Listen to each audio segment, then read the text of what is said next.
तो दोस्तों ये चैप्टर का नाम है प्राकृतिक एंड पूर्ण संख्याएं। तो प्राकृतिक संख्याओं को कहते हैं रियल नंबर्स एंड पूर्ण संख्याओं को कहते हैं होल नंबर्स।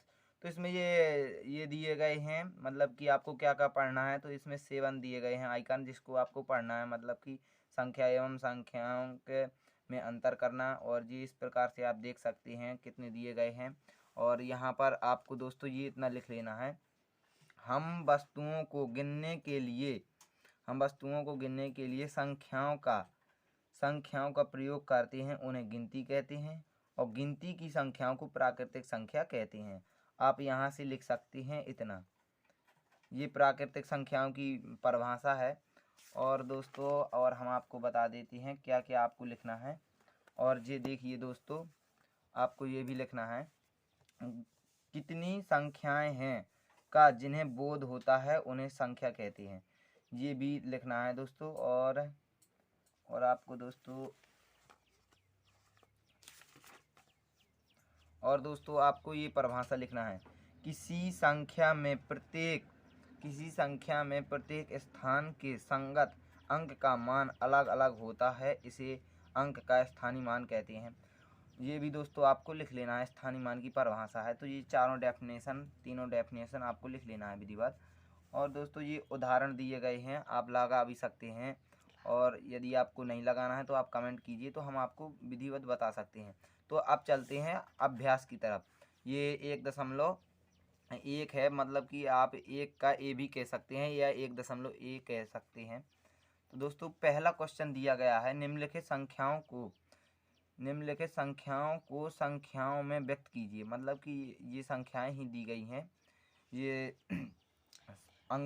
शब्दों में दिए गया है, इनको अंकों में लिखना है। तो इसे किस प्रकार से लिखेंगे?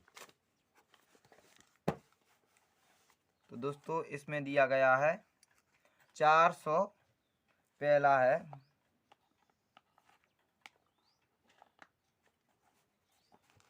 क्वेश्चन दिया गया है 427। तो आप इसे किस प्रकार से लिख सकते हैं 427 को? 400 आपको पहले तो 427 4 लिख लेना है। अब 27 है तो 27 लिख लेना है। तो ये हो गया इकाई, दहाई, सैकड़ा। तो कितना हो गया? सैकड़ा का मतलब 100, 400, और फिर इकाई दहाई का मतलब 2, और इकाई का मतलब 1, मतलब कि 2 है यहाँ पर, मतलब 7 है। तो ये हो जाएगा 427। इस प्रकार से आप इसे लिख सकते हैं। और ये दूसरा भी दिया गया है, सभी को लिखाएंगे। 3501, इसको किस प्रकार लिखना है? तो आपको दोस्तों पीछे से हमें पीछे से लिखना है। तो पहले तो 3000, तो पहले आगे से भी लिख सकते हैं, कोई इसमें प्रॉब्लम नहीं है। 3003 लिख लेंगे, 1500 को 5 लिख लेंगे, और 1 है तो 1 लिख लेंगे। तो ये हो जाएगा इकाई, दहाई, सैकड़ा, हजार, ये आ जाएगा 1000 तक। 3501, इस प्रकार से हम इसको लिख सकते हैं, 3501। ये 3 हो जाएगा, 3 है 105। 105 को किस प्रकार लिख सकते हैं? ये तो आपको दोस्तों बनता ही होगा वैसे भी। ये इस प्रकार से लिखा जा सकता है, इकाई, दहाई, सैकड़ा। सैकड़ा का मतलब 100 और 5 का मतलब 5, 105। चौथा क्वेश्चन है 79,029। ये है 79,029। तो इसको किस प्रकार लिखना है? पहले तो 79 लिख लेना है, 79,000, और दोस्तों आपको 29 लिखना है। तो ये आपका 29 हो गया। तो इकाई, दहाई, सैकड़ा, हजार, 10,000। तो ये कितना हो गया? 10,000 का हो जाएगा 79,029। ये हो जाएगा 79,029। इस प्रकार से हो जाएगा दोस्तों। अब दूसरा दिया गया है क्वेश्चन नंबर 2। क्वेश्चन नंबर 2 में दिया गया है दोस्तों, आप इसे स्क्रीनशॉट भी ले सकते हैं, विधिवत लिख सकते हैं। आपको अब ये दिया गया है, इसको दिया गया है शब्दों में लिखें। पहला दिया गया है 7019, ये फर्स्ट दिया गया है, यहाँ पर आप लिख भी सकते हैं 7019। ये तो दिखता ही है दोस्तों। तो बरहमेश आपको यदि शब्दों में लिखना हो या अंकों में लिखना है तो गिनती बरहमेश आपको पीछे से ही शुरू करनी है। तो ये दिया गया है 9 दिया गया है, ये 1, ये 2 मतलब 0, और ये 7। तो आपको गिनना है इकाई, दहाई, सैकड़ा, हजार। 1000 को कर लेना है आप। अब यहाँ लिखा है 7, तो आपने को 7 का 7 लिख लेना है। 1000 पे आया है तो आपको 1000 लिख लेना है। और अब यहाँ पर 0 तो इसको कुछ नहीं करना है, इकाई दहाई आया है। तो दोस्तों दहाई का तो कुछ नहीं है, इन दोनों को ही मिलाकर किया जा सकता है। तो ये 19 है। इस प्रकार आप लिख सकते हैं 7019। अब आपको दूसरा नंबर लिख लेना है।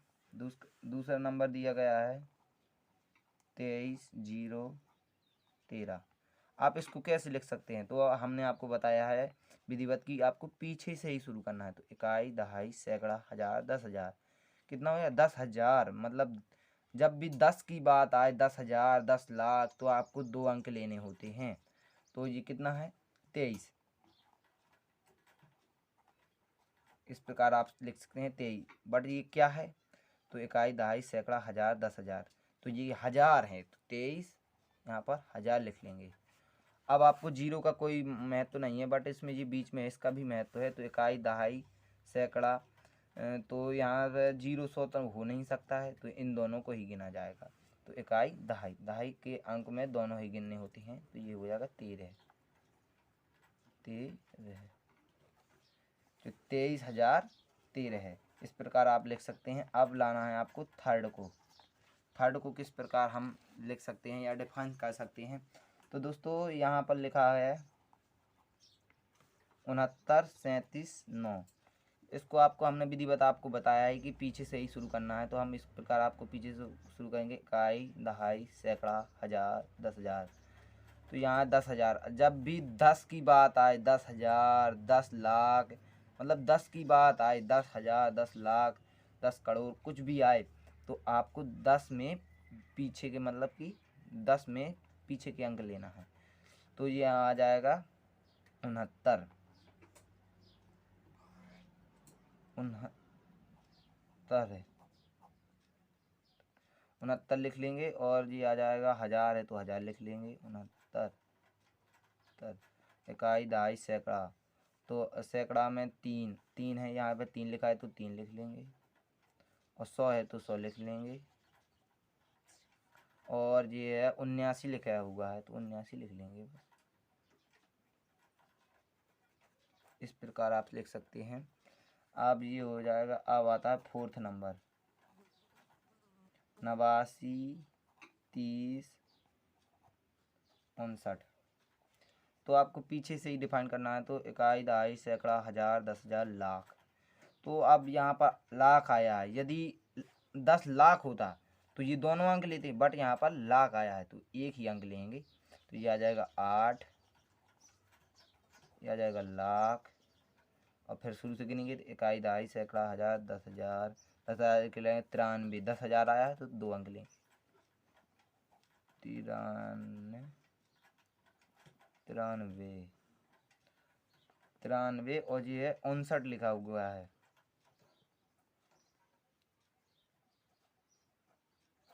जी हो जाएगा 8 लाख, 8 लाख